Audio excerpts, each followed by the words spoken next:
Hello, my dear Franken friends, and welcome to Spookyou, your one-stop shop for all things ghastly and ghoulish. I'm your host, Barnabas Vixen. How horrible of you to join us.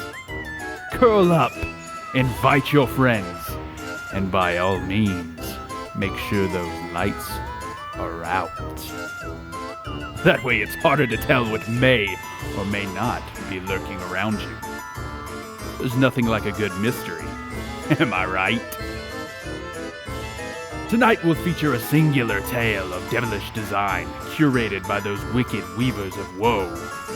And without further ado, allow me to pass the reins on over to our vivacious voiceover virtuoso, Trey Falco, for tonight's sinister story. Please keep all limbs and side covers at all times. We wouldn't want anything to go missing now, would we?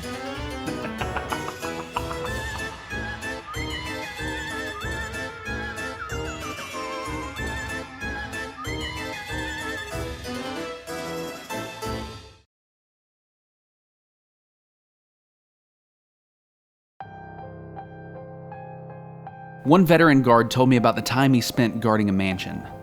Now, the mansion itself supposedly belonged to a late rich man, and his family was trying to sell the place, but apparently nobody wanted it, even though it was dirt cheap.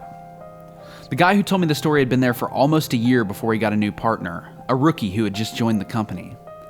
Apparently there were no rules or anything like that except one: don't open any doors. Well, long story short, the rookie messed up. During his patrol on the second floor, he'd heard a little girl crying. Now, I don't know if he stopped to think rationally for a moment or his hero instincts just kicked in, but he decided to check it out. Just a quick peek. The sobbing was coming from one of the rooms on the left, so carefully and quietly, he turned the knob and opened the door.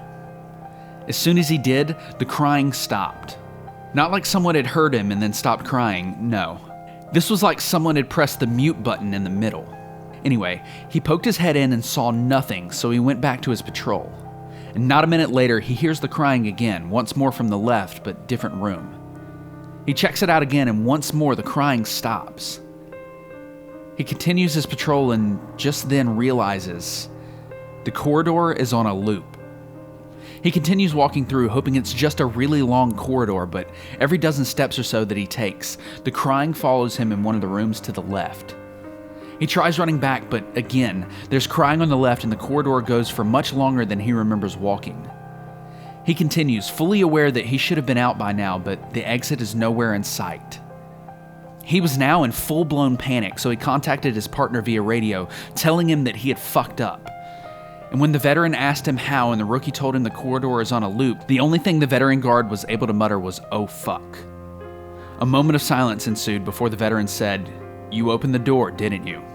"I told you not to open any fucking doors. What the hell were you thinking?" "All right, listen. Just walk forward. Don't run. Just walk. And don't turn around at any sounds behind you. Just keep walking, got it? Just pretend you're on a patrol and ignore anything you see or hear, but if you see the crying girl in front of you, you turn around and run for your life, you got it?" The next few minutes were a mixture of deadly silence and eager anticipation. 10 minutes later, though, the rookie stumbles into the security room, pale as a sheet of paper, but alive. He was unable to speak properly due to the trauma, but was uninjured. The veteran called the medical team and they escorted the rookie out of there, and he never came back to that place again. Whether he was fired or decided to quit, we never found out. Back when I was working in one of the office buildings that our company guards, I had a partner on duty who would help me in my patrols since the building was too big.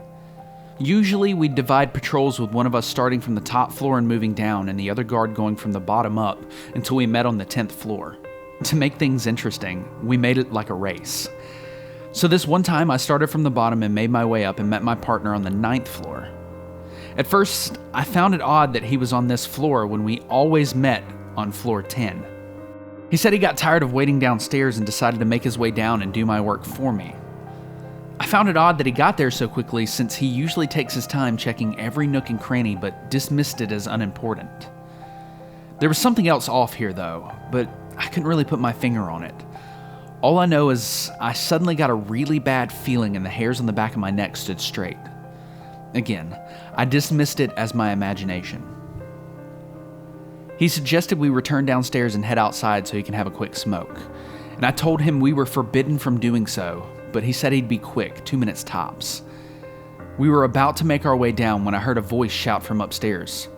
"Hell yeah! Beat you to it! Running late tonight, aren't we?" It was my partner's voice. And I stared at my partner in front of me who looked equally scared and begged me not to go there and that the voice was fake.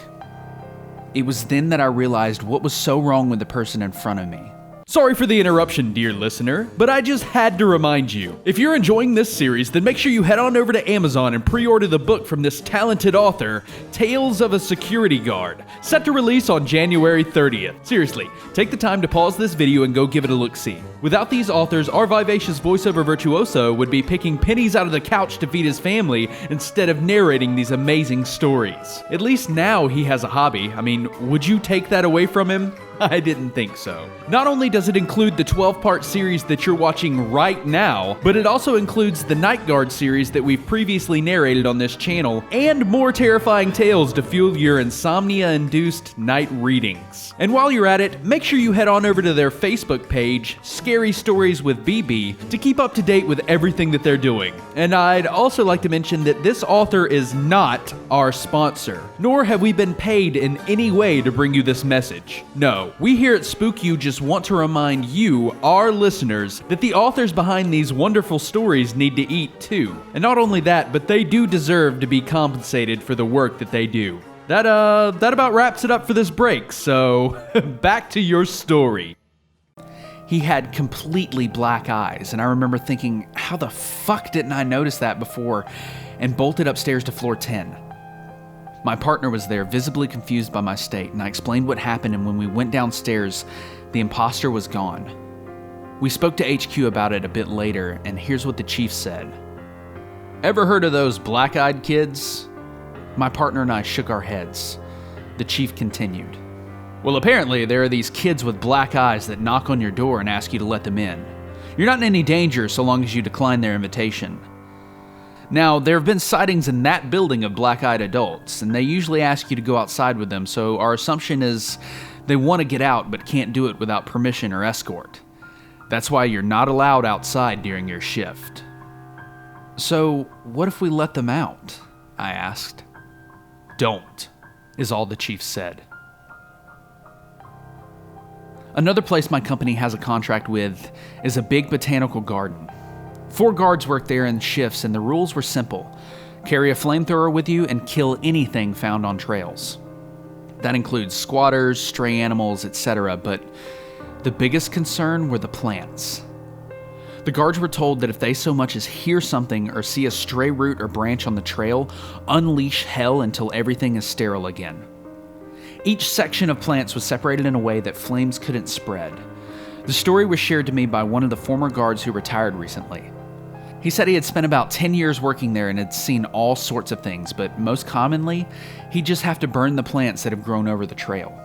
He said that often he'd see a tiny piece of root sticking towards the trail, and 2 hours later on his patrol, overgrown green tendrils would be all over the place. He said the tendrils would writhe when burnt, and there'd be a hiss of some sorts that sounded like the plant was screaming in pain.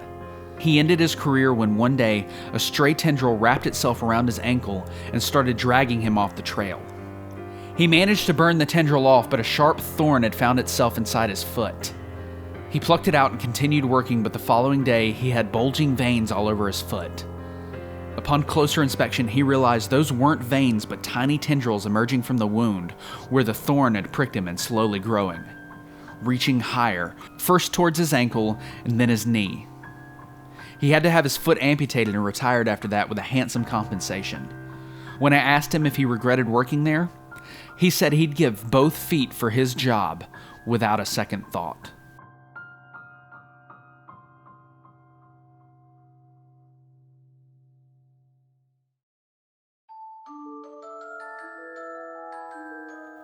Welcome back, my darling deviants.